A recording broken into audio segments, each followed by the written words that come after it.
Whenever looking at the volume and surface area of a shape such as a sphere, whenever you increase the radius, the surface area and volume increase exponentially. As you approach infinity of this, the volume actually goes to infinity quicker than the surface area.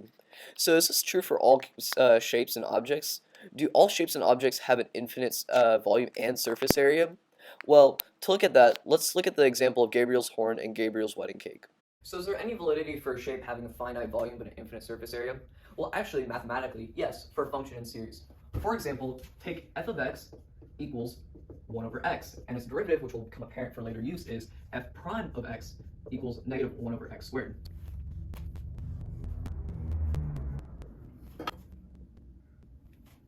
Here, I've drawn the function f of x as it approaches infinity and starting from 1.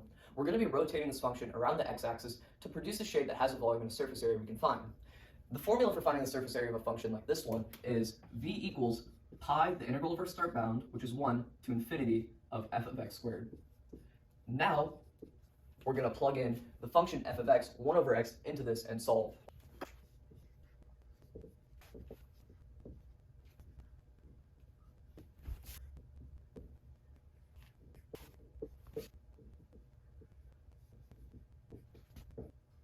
After plugging in and using a limit substitution for infinity with t, we find that the volume is equal to pi of the limit of t approaches infinity of negative 1 over t plus 1 over 1. As t approaches infinity, this value approaches 0. So we can say that the volume of this shape equals pi times 0 plus 1, and therefore equals pi. So as we saw before, the shape that this function makes, its volume converges, and we will see if this is the case for the surface area.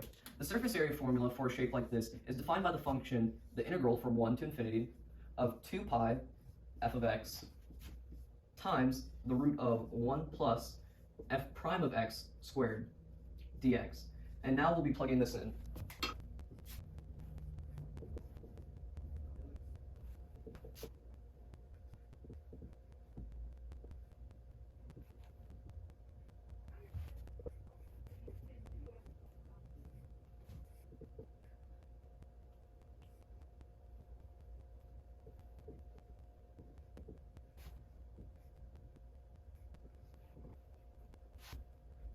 As you can see, we solved for the surface area and found that 2 pi, the limit as t approaches infinity, of 1 to t of root x to the 4th plus 1 over x to the 3rd is the surface area. All the math is there, and we're going to be using comparison theorem to see if it actually turns out to be convergent or divergent.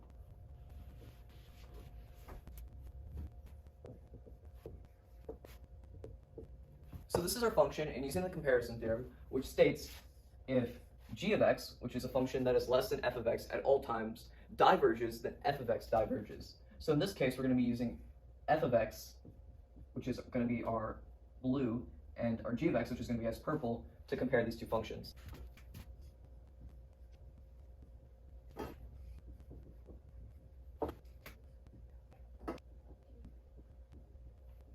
We're going to be using the comparison theorem, which is going to be similar to that.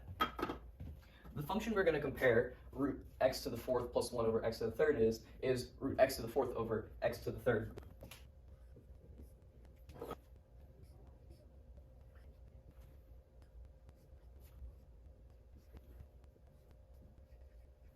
As you can see, our function, x to the 4th plus 1, root x to the 4th plus 1 over x to the 3rd, is greater than root x to the 4th over 3. This function can be simplified to x squared over x to the 3rd, which simplifies further into 1 over x. The integral, if we plug this into here, diverges due to p-series. Therefore, we can conclude that the surface area is infinite and it diverges, compared to the volume, which is convergent at pi. The previous shape made by the function 1 over x is actually called Gabriel's horn, and we found that the volume is finite but the surface area is infinite. Will this hold the same case for the series, whose sequence equals 1 over n, and whose series equals the sum as n equals 1 of infinity of 1 over n. Now, to find the volume of this sequence and of this series, s of n, the volume is going to be equal, rotated around the x-axis, to pi times this series and a of n squared in between to get your volume. This is equation. Now, I'm going to draw a picture of Gabriel's wedding cake, which is what this is called, to show you how it looks and how it's depicted.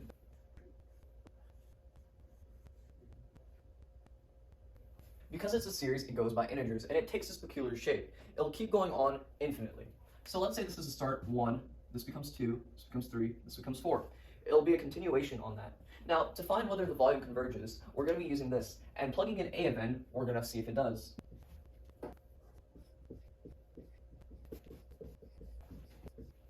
Using Euler's method, we can actually find a finite number, but there's a much simpler ways to see if the volume actually converges.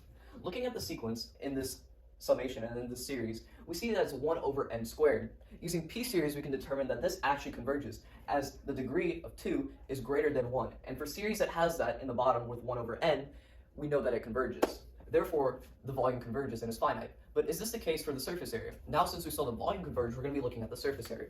To find the surface area, it's actually very simple. The surface area is going to be equal to the side lengths plus the tops. So SA equals to the annular tops plus the annular lengths. The equation for the annular tops is also really simple.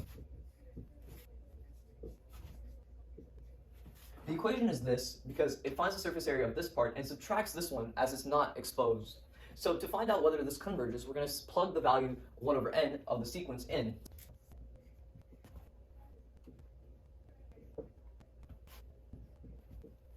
Factoring out a pi and plugging in, we see that the actual surface area of these tops equals this. And using Euler's method, we could find out it equals that. But this isn't actually necessary. As you can see before, as stated before, p-series shows that this converges. And because this series is greater than that one, and it converges, that means this one converges. Ergo, the surface area of the tops converge. Now, is this the case for the lengths as well, and the sides as well? We'll see. Find the area of the lengths of these cylinders. We're going to be using this formula. We'll now plug in to see if it converges or diverges.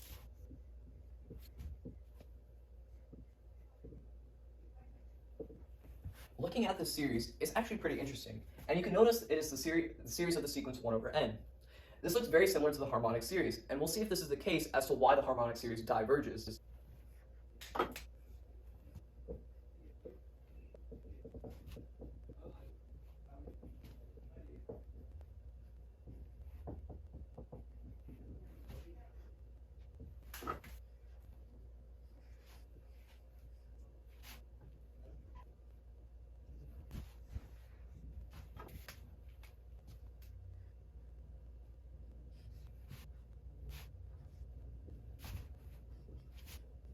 Using Arrhenius' argument, we can find that this series actually keeps having infinite of these values that add up to 1/2. And because it has these infinite values of 1/2 in these groups, which I've shown below, the series diverges. And ergo, the lengths of these sides actually go to infinity and are not finite. Therefore, we've just proved that Gabriel's 1 and K has a finite volume, but an infinite surface area.